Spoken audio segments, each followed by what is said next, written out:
I'm not going to lie. When I first seen the trailer for this film, I thought that this was going to be a shit show. I am not going to lie. I seen that trailer and I'm like, this is about to be horrible. But I said, you know what? I'm going to watch this film for the people. I'm going to watch it for y'all to let you know how bad or good this film might be.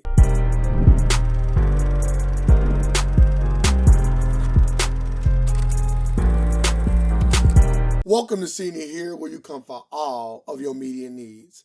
My name is Ray, and today I am reviewing House Party, directed by Calmatic, starring Jacob Lattimore and Tosin Cole. House Party is a reboot of the 1990s film of the same name. So a lot of people might be familiar with the title, and yes, it is what you think it is. But this film is about two brothers by the name of Kevin and Damon that is throwing a house party at LeBron's mansion while he is away. All of this without LeBron James actually knowing about it, and this was just really an attempt to pay for Kevin's daughter tuition in this film. Let me start off with some positives. Jacob Lattimore probably did the best job out of anybody else in this film. He kind of served to keep the plot grounded, because in a film like this, obviously any comedy film can get way over the top, and he did a good job of keeping everything grounded. I can give him credit for that. Everybody else was blah, and nobody else really blew me away, and he probably was the only one that did a halfway decent job in this film. Now, while talking about characters in this film, one of the biggest negatives for House Party, especially if you think of the original House Party, is that the two brothers didn't really stand out. Like, the greatest part about the original House Party was Kid and Play. They are what House Party was about. They are what made that film as good as it was, as a black classic is what we call them, right? So they didn't do that in this film. And I'm not comparing the two films. I'm only pointing out that nobody really held this film up and made it as fun and as lively as Kid and Play did in the original. This film had a lot of cameos. A lot of people did come in to show their face in this reboot.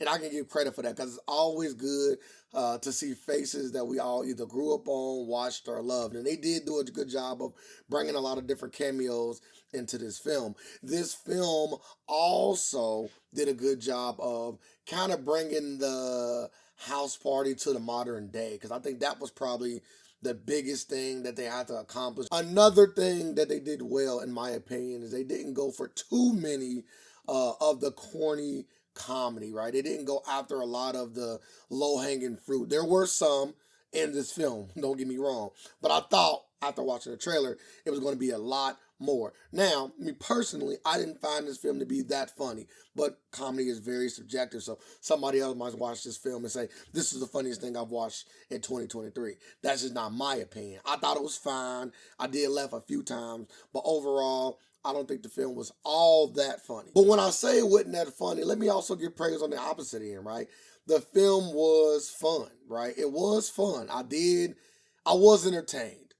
And that says a lot, because, again, I thought this was going to be bad. So the fact that I could sit in the theater and not want to walk out is a plus. I know that kind of sounds crazy, but it was.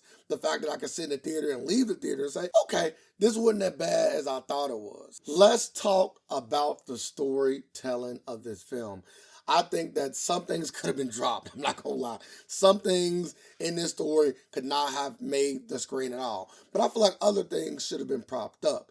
And I don't want to get into too many of them details because they're spoiler related. But when you watch the film, I feel like the people that was holding the party back, the people that was not trying to allow it to happen the way it needed to happen, should have got more screen time, so that the film could have felt more like an impossible party coming together than things running mostly smoothly through the entire film. Another thing that would have made this film a lot better is, since the two main actors could not hold this film as high as they needed to, if the supporting cast would have been good, at least they could have helped out. And they weren't bad, but nobody stood out in this film.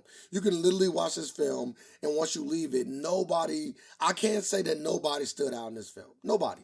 Nobody really stood out in this film. If I were going to produce a movie, or if I was a director, after watching this film, nobody would get a call. And not because anybody did bad, but nobody stood out.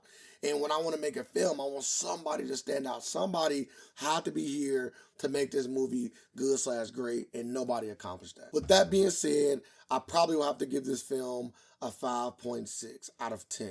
And I like to always say, anything above a 5 is watchable. Anything above a 5 is watchable. So this film is watchable. I definitely wouldn't pay my hard-earned money to go to the theater and watch it, but I do think that whatever streaming service that this lands on is definitely worth a watch, if you are at home and wanted to find something to put on. It's definitely worth at least that. If you enjoyed this review and other content like this, make sure you follow/subscribe so you can see all that I have to offer. And I want to know what you think about House Party and kind of compare it to the original. I want to hear what the debates is, which film is better. For me, I would definitely have to go with the original. Like I said, Kid and Play killed it, and so many other people that did such a good job in the original. So this film already had a lot to live up to, and it didn't live up to it, in my opinion. And don't forget, you've seen it here.